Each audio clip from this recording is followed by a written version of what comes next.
Hello, everyone. Welcome. Hope you're all okay. Let me know if you're watching me live. We're having some tech issues tonight. So if you are watching me live and you can see and hear me, it would be amazing if you could let me know that that's the case. And I'm going to share this in different places whilst we're chatting. So for those of you who don't know me, my name's Heidi Mavir. I'm the founder of EOTAS Matters. We work supporting parents and carers of neurodivergent children and young people, many of those with barriers to attendance who might need support through an EHCP.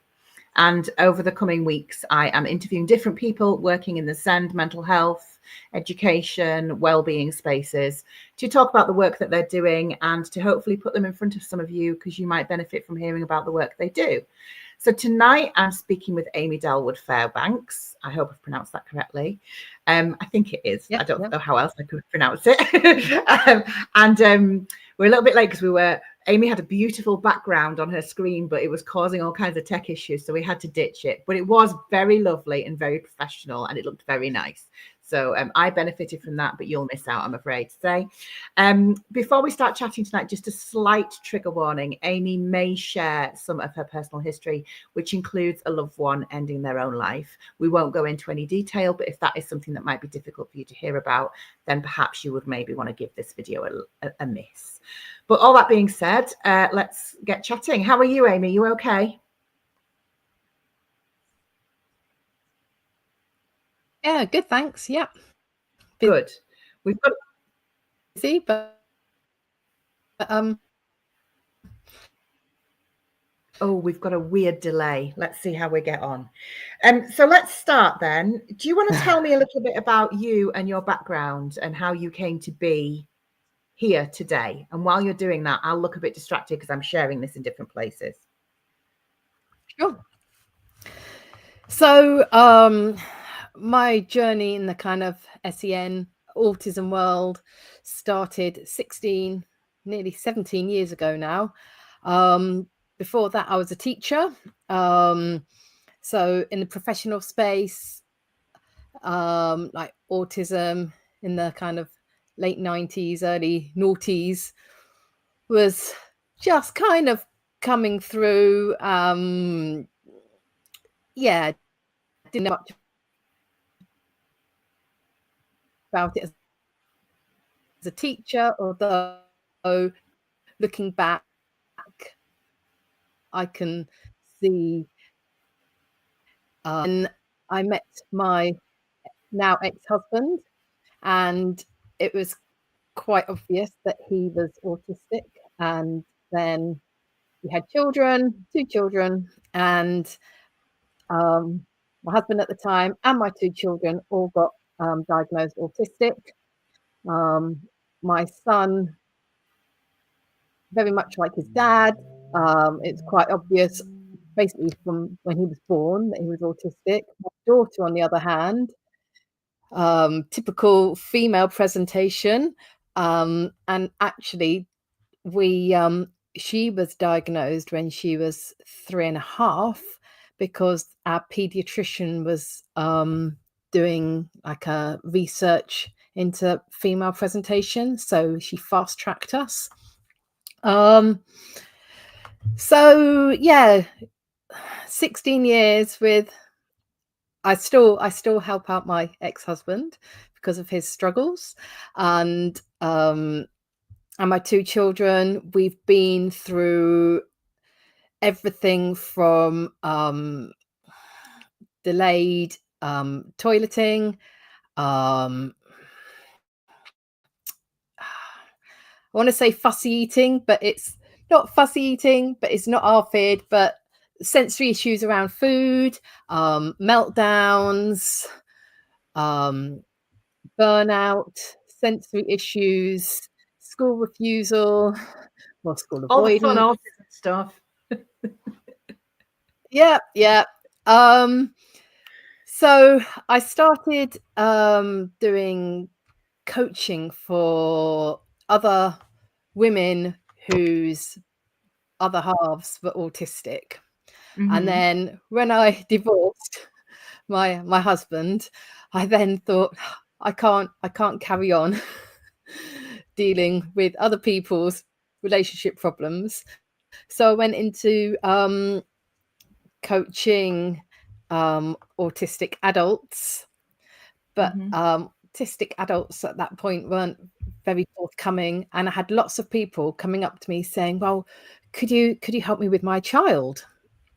So I was just coaching then. I trained as a hypnobirthing instructor soon after my daughter was born. And so after COVID and lockdowns and my children were really struggling in school, I found that hypnotherapy really helped to settle them and to really reset their nervous system.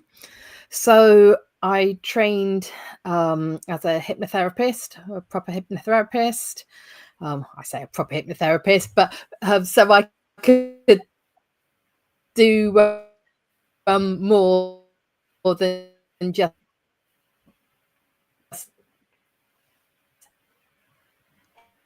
hypnobirthing and school, and so many come through my doors because they're basically in burnout. And then my daughter ended up in burnout from last May. And then various things happened over the summer, including my husband, my children's stepdad, taking his own life. And that just really catapulted my daughter into the depths of mental health issues. My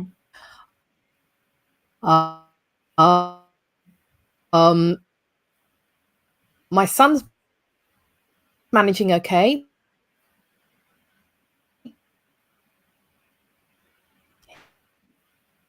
He's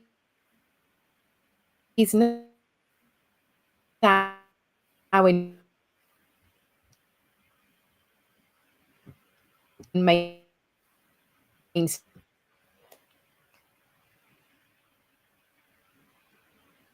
secondary school.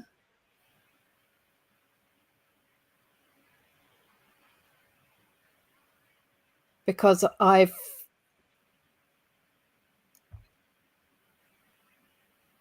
really struggled to get my daughter the help, because the mental health services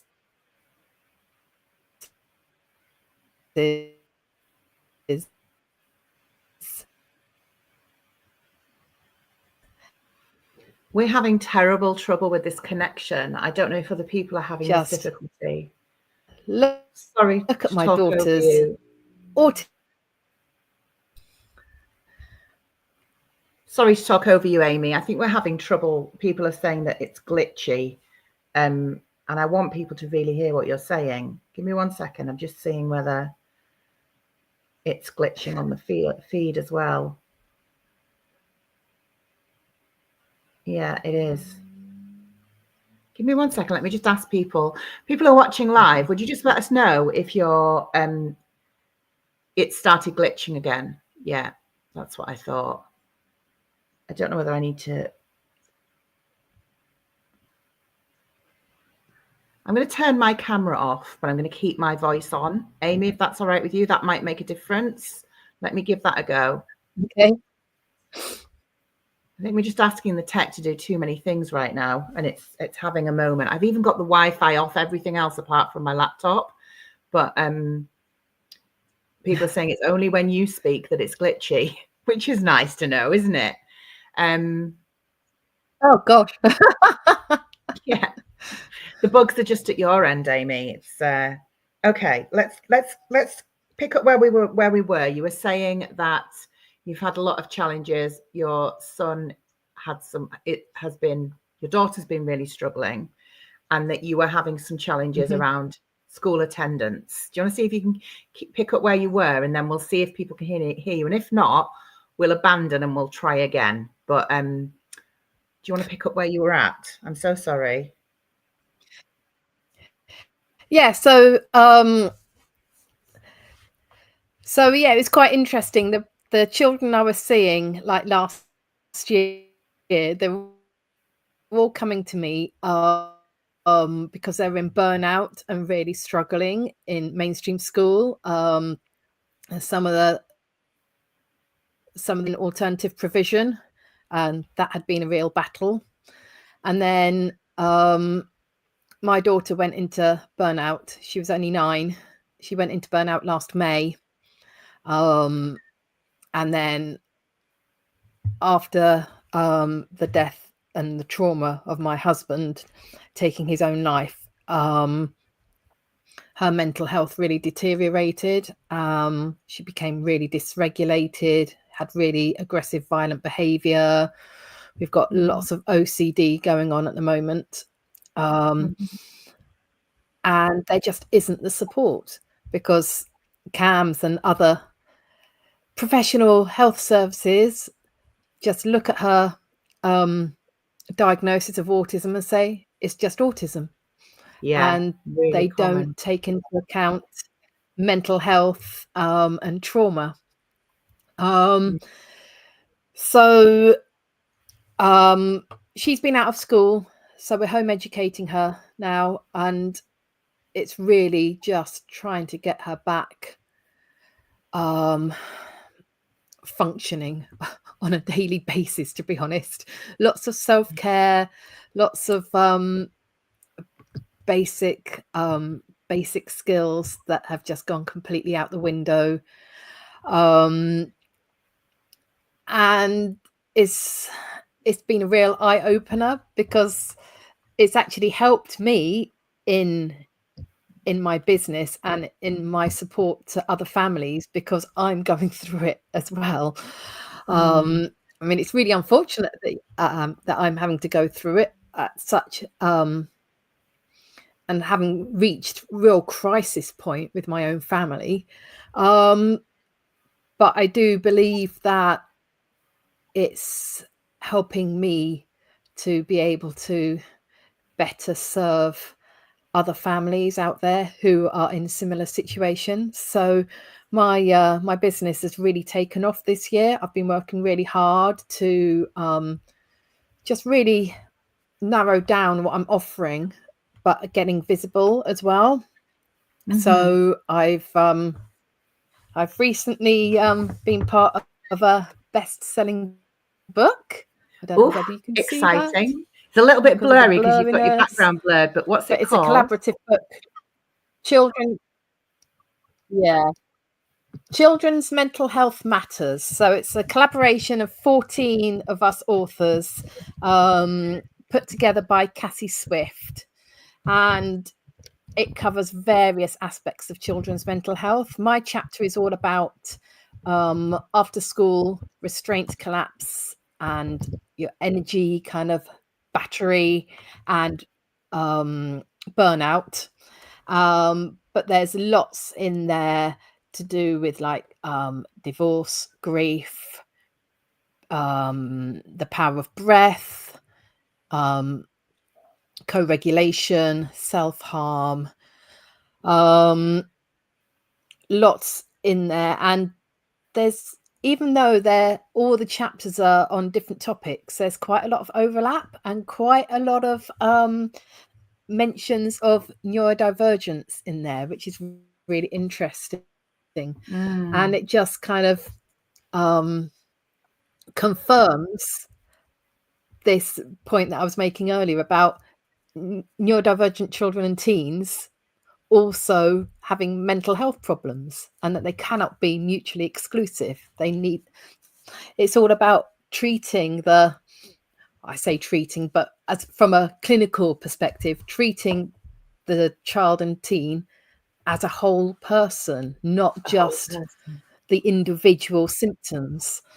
I also 2 weeks ago I headed up the first talk at the National Neurodiversity Show in Cardiff, and I'm doing a talk again in July up in Coventry.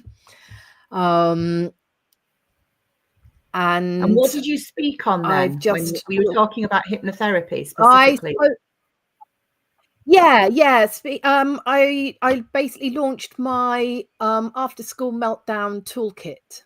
So talking about why neurodivergent children have meltdowns after school. Yeah.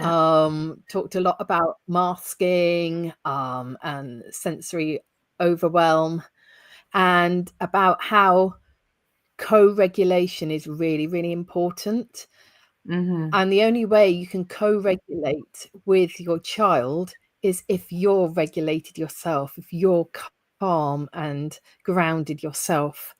So the toolkit actually is more for the parents to work through with the hypnosis audios to really kind of calm themselves down, relax, throw out all societal expectations about parenting, throw out the rule book, because Mm-hmm. every child is different, every neurodivergent child is different, and you have to parent your own individual child in your own unique way. Everyone is on their own parenting journey. Traditional parenting techniques do not work, and it's all about just being confident in your own parenting ability to be able to then um, let your child kind of absorb that calm and confidence Yeah. from you. Mm-hmm. I think we So see that's this a lot such a of what lot, my don't work we? is. We see this such a lot in the Sen community, where we've got parents who are overwhelmed and burnt out themselves and wrung out and panicking and worrying. And as parents, we need the skills first to be able to meet our children in a place where we're regulated. Because like you say, like co-regulation, self-regulation can't come without co-regulation, but co-regulation can't come without the person you're co-regulating with not being regulated themselves. So it's like that cycle. And I really love that you've got this approach of, I'm going to give you the tools to meet your child in whatever state they're at, but that so that you're coming in a place where you can make yourself available to co-regulate with them. That's really key, right? Yeah, Yeah, I yeah, love that. yeah. So talk to me a little bit about the things that you're working on at the moment. What kind of, I know that you've got a freebie that we can point people to, but what kind of things can people expect from you in terms of how you can support them? Okay, so the freebie is actually like a precursor to the after school meltdown toolkit. So it's the Calm Charm spell. It's a quick 5-minute audio that your child and you can listen to when your child is feeling overwhelmed. So it's basically to magic away the meltdown before it even happens. So it's all about just breathing calmly. Mm-hmm. And just kind of shutting out the noise around you and being in a safe space with a safe person, and just kind of bringing down all that kind of heightened nervous system and tension. And you can do that in 5 minutes. And it includes visualizations, breathing, as I said, and like wand movements. So think Harry Potter Oh, and wands. wow. I love that. And so that's intended for people, for parents and carers to do with their children or young people. And do you recommend that they Yes. do that as kind of like an ongoing practice, like a daily practice, or how do you find that works best for people? It's more of a heat of the moment thing. It it could be. It's more to kind of listen to, so then you've got it, so then you remember it for future times. So you might listen to it kind of a few times when your child is feeling heightened or overwhelmed, perhaps after school. Mm-hmm. And then you've always got it there. So you might just take a few words out of the script that you hear on the audio and use them at different times. It will just kind of trigger that calm feeling later on, without having to do the whole 5-minute audio. So it's just something to listen to, and then it's in your pocket. I love that. And then what else have you got coming for people? Talk to me about the things that you're working on. I know you've got a few things in the pipeline. Yeah, I'm in the midst of setting up a CIC, community interest company, for neurodivergent children who are out of school. So once that's set up, I will then be listed in the EOTAS directory for Gloucestershire, and I will bring workshops for children and teens working on like self-esteem, emotional regulation, soft skills, and executive function skills, and all the things that children need but aren't explicitly like taught in schools. And they're the things that go out the window when you're in burnout and you're struggling. And especially with executive function skills, I could get all technical here, but it's well known that neurodivergent children don't have as well developed executive function skills because of the development of their frontal neural cortex. So so it's a bit like going to the gym and just kind of working that muscle. So the children come to me, and through stories, hypno stories, a bit like fairy tales and metaphors and things like that, it just slowly gets the brain to think about things in a slightly different way, and just helps the children to develop those skills, but in a friendly and low demand way.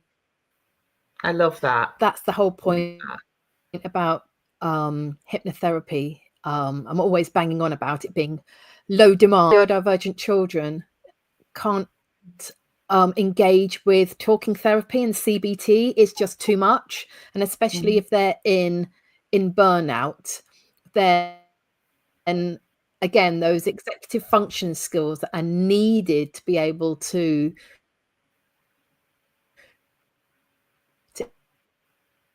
engage with the process, they're just not there. Yeah, absolutely. Oh, Amy, I am so pleased that you're doing this. Is just let your subconscious brain do all the work. Yeah. And I think it's one of those things, isn't it, where oh, I think we lost you, but I'm going to keep talking. One of those things where there's a bit of misinformation about hypnotherapy, where people think, oh, it's a bit woo and it's a bit magical and it's a bit, it's a bit yogurt nitty. But actually what I've seen is that when it's applied and when it's used as a means of sensory regulation, or as a means of relaxation, or bringing ourselves out of those heightened panic states, it can be really effective. And I think it's about just having something else in your toolbox, right? Yeah. Amazing. I am sorry that we've had some tech difficulties. What I'm going to do is I'm going to stick my camera back on just for a second so that I can tell people that even if you've not been able to hear properly, you'll be able to watch back on the replay. And I think when Amy was speaking without my camera on, you probably could hear what she was saying. It was just, I don't know, it's the tech was overwhelmed by the collective beauty of me and Amy and just could not handle it. So I'm sorry that we're both, red hot mamas and the tech couldn't take it. But I am really, really pleased that you're doing the work that you're doing, Amy. Please go and find Amy's website. Please go to www.magicmindshypnotherapy.co.uk. Go and find Amy's Calm Charm Spell audio, download it, and then that will get you onto her mailing list so she can send you information about her after school meltdown survival toolkit. And I will make sure that you are kept up to date with things that Amy is up to. And thanks for sticking with us, everyone, whilst we have the tech difficulties. We will see you all again soon. Take care, everyone. Okay.